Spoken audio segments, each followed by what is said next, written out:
Inverse Laplace transformation से एक और क्वेश्चन करते हैं। Find the inverse Laplace transformation of s upon s to the power 4 plus 4a to the power 4।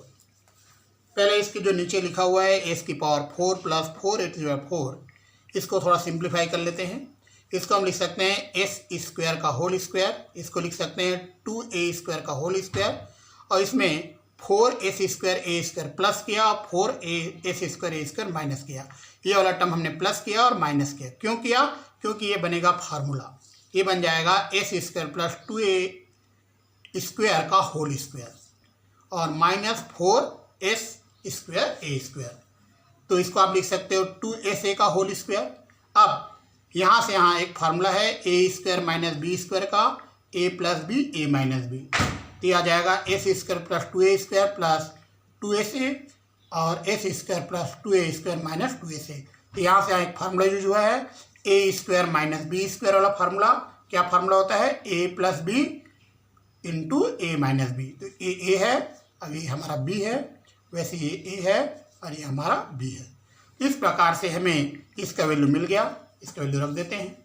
अब इसको हम पार्शियल फ्रैक्शन से तोड़ेंगे। क्या लिखेंगे?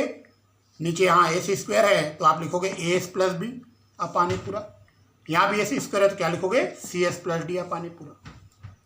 अब इसका मल्टीप्लाई इससे होगा, इसका मल्टीप्लाई इससे होगा और इज इक्वल टू क्या लिखोगे? ऊपर लिखा है एस, तो इज इक्वल टू आएगा एस। ये लिख दिए, ब्रैकेट ओपन कर लिए, कोफिशिएंट को कंपेयर करेंगे और जब इसको सॉल्व करेंगे तो सबसे पहले हमें मिल रहा है सी का वैल्यू 0। सी का वैल्यू क्या मिल रहा है? 0। एक बार मैं आपको बताता हूँ कैसे मैंने सॉल्व किया है। देखो यहाँ तक तो आप कर लोगे, बहुत इजी है।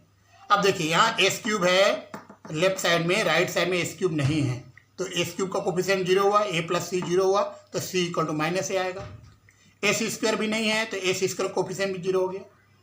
और यहाँ पे आप देखिए एस है, एस का कोफिशिएंट 1 आएगा, तो ये एस का जो कोफिशिएंट है 1 हो जाएगा, 1 के इक्वल हो जाएगा। और कांस्टेंट टर्म नहीं है तो इसका वैल्यू 0 हो जाएगा। अब यहाँ से आप देखिए, यहाँ आप देखिए बी प्लस डी और सी का वैल्यू आप लिख सकते हो माइनस ए, तो क्या आएगा? सी का वैल्यू क्या लिखोगे? माइनस ए, तो B plus D is equal to 2 minus 2a और 2a की जो हो जाएगा प्लस हो जाएगा 2a और सी की वैल्यू क्या रखोगे? सी की वैल्यू क्या रखोगे आप? माइनस ए, तो यहाँ पे क्या आ जाएगा?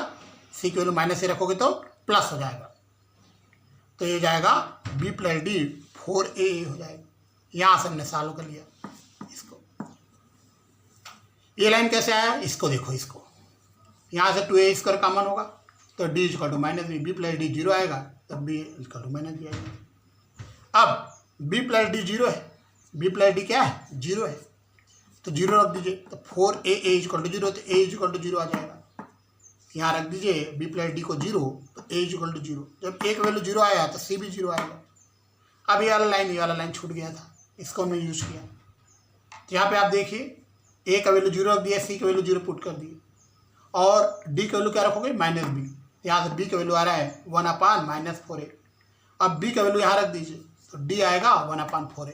इस प्रकार से a, b, c और d आपको मिल जाएगा। अब वैल्यू इसको रख दीजिए क्वेश्चन नंबर 1 में, ये आ जाएगा। इसके बाद 1 अपान 4a कांस्टेंट है, बाहर कर दीजिए। अब लाप्लास इनवर्स ऑपरेट कीजिए, तो इसका लाप्लास इनवर्स क्या होगा? e to power minus AT sine AT upon a।